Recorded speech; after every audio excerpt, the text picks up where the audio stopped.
Hi everyone, this is Maria from Landscape Skills, and I just want to quickly show you how to make a plan from CAD to Illustrator very quickly. This can be used as an illustrative plan using color washes and other textures, as well as a very diagrammatic plan and also plan diagrams. So check out the video on prepping your CAD for Rhino and Illustrator that's already up on YouTube because this file has already been prepped. So everything is all joined and clean and trimmed and has actually an extent of the project, which is this bounding box right here. And so just the only additions I have here are I want to add an actual box on its own layer for the extents because I may want to give it its own line weight at some point for Illustrator to show the project extents as opposed to just the base layer. So I just went ahead and made a new layer and I'm going to say extents. The other thing that I did here was I went ahead and drew in as actual line work where the outlines of different planted zones are going to be. So I have some kind of a zone here, I have a zone in here, then anything in here and here. So if I go to lay ISO, you're going to isolate that layer so you can see all these planting zones. So I've got something here, something here, something here, right, throughout. And I'm just going to end it there in terms of the planted zones because this is not intended to be a planting demo. But I do just want to be able to suggest in the rendered view where and how you can fill with different colors. So you just want to make sure that those are closable or at least, let me just go back here, that it has an edge to it so that it can be filled, even if it isn't totally joined. But best to just go ahead and join it to see if it works. And then note that for these lines, I didn't trace or redraw or anything. I actually just made a copy of this layer and then put it on this new planted areas layer. So that way it's exact the same line work, very precise with the actual paved outline. So we won't have any conflicts later. So say delete ISO. Okay.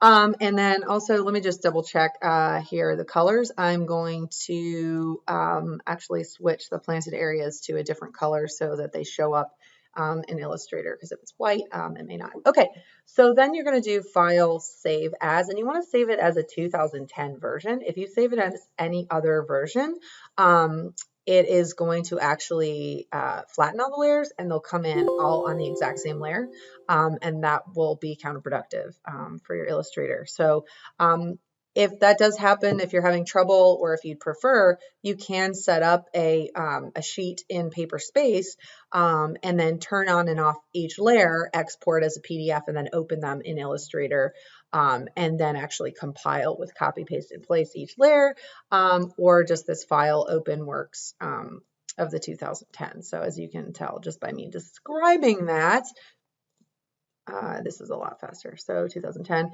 Okay, and then you have a couple options. So original size, scale to fit artboard, scale by, right? Da da da.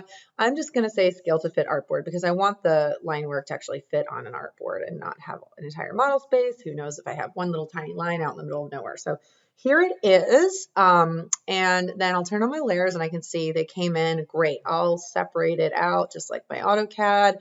Awesome. So just a couple of edits really and techniques. So here we go. So we've got, let's start with those contours. So I've got these. Now to select all of them on one layer, you can select this little donut looking icon and that will select everything on that same layer. So then if you go up here or down here to the stroke, you can set it to the registration, which is black or black. So that'll be nice and black. The other thing that you can do is double click up here and change the line weight. So if you're looking to change the line weight of anything, that's going to be under that stroke right here. And I'm going to do 0.2, so that'll be below 1. So that'll be nice. And then for the path outline, I usually like to make those a little bit thicker because those are more important in terms of the hierarchy of reading the legibility of the design, right? So that you can understand how the paving works, how one would navigate the site, and then those grading contours are really not primary information. I think for this, for the plan, I would probably turn off those planted zones. They don't seem to be helping really for this technical plan. And then if I have text in here, I can also make that just a black color. And there we go. And what do we have final? It looks like some existing contours made their way And we're just going to delete those because I think they're just coming in from the old file.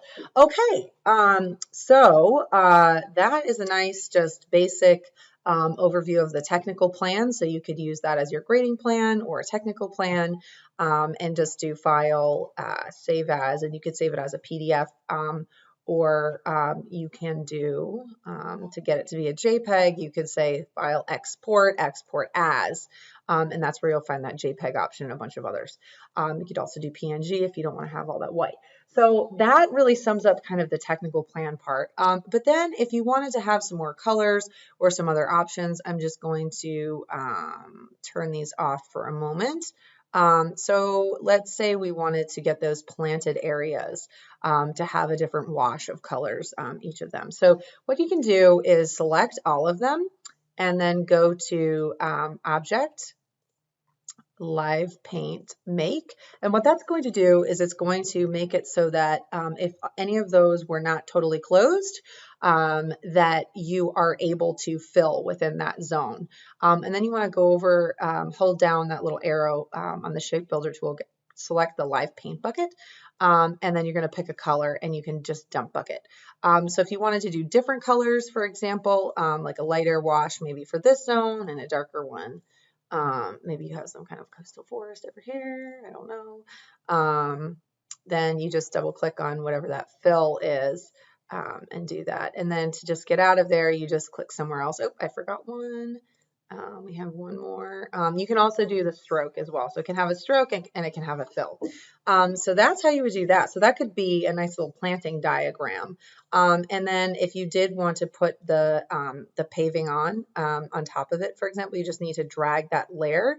And if it's still not really reading, you could change the stroke and be as thick or thin as you want. So if it's more diagrammatic, you want it to look more like a Sharpie thing, you could do something like that. If it was more technical, maybe you would want to, add the contours on top. So I'll contour, maybe we do both of those. So you're not gonna be able to read them if they're below, right? So they can come on top. So now we have an understanding of the relationship, for example, between the planting and the grading. So when you're doing these diagrams, there isn't a strict rule on plan diagrams per se that says, okay, you have to have contours and planted swaths. Like you can have, just the colors, or you can have also maybe, the path or something on there to just help people navigate through your site. It's all about legibility and just understanding what your site is. So it's not a bad idea to actually have a series of diagrams that do have the same base information, but then those things that you're highlighting is different.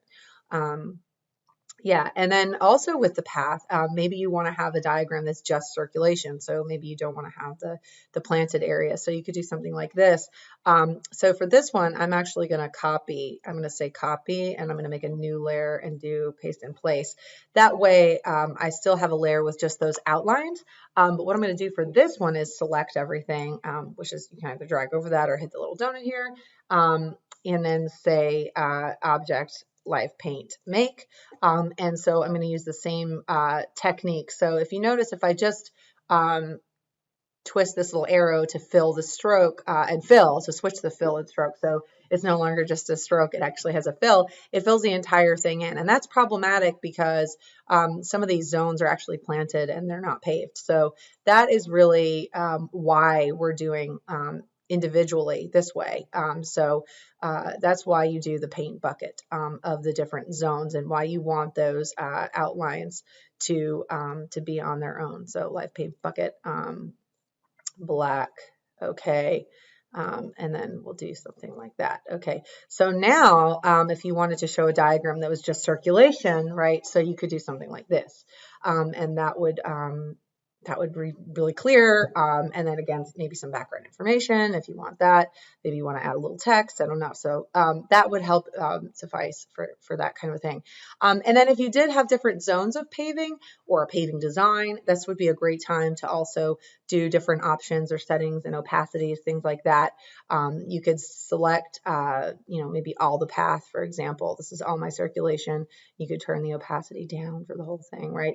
That could be another option. That's a little bit soft softer to have that. And then maybe you do want to have the outline of the path, if you do something like that, just be aware that this is something you need to clip out, right? Because technically there isn't like a curve there or something like that.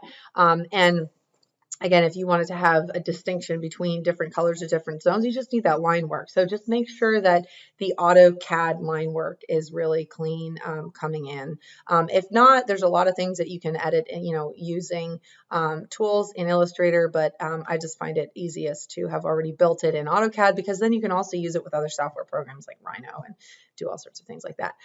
If you did want to add text in here because you didn't in CAD and you wanted to have it in this program and have the ability to change the size and all that, then just make a new layer, and this is your text tool. So if you just draw a box, you can draw your text right in there, and then once you do that, you can have all these other options of text sizing and spacing and all sorts of options. So I would recommend you zoom in and you zoom out to add that text that way. So that wraps up the plan diagram info here in terms of the Illustrator techniques. And I'll just finalize this demo by just mentioning that if you do go back to AutoCAD, to model space, and you want to find out the area of something or just how big something is, don't forget your distance command, so dist, so you can measure the distance of something, or you could select on an item and then type in properties, and under properties it'll actually tell you what the area is. So and you can always convert that to acres or what have you. So just make sure you're working at the right scale,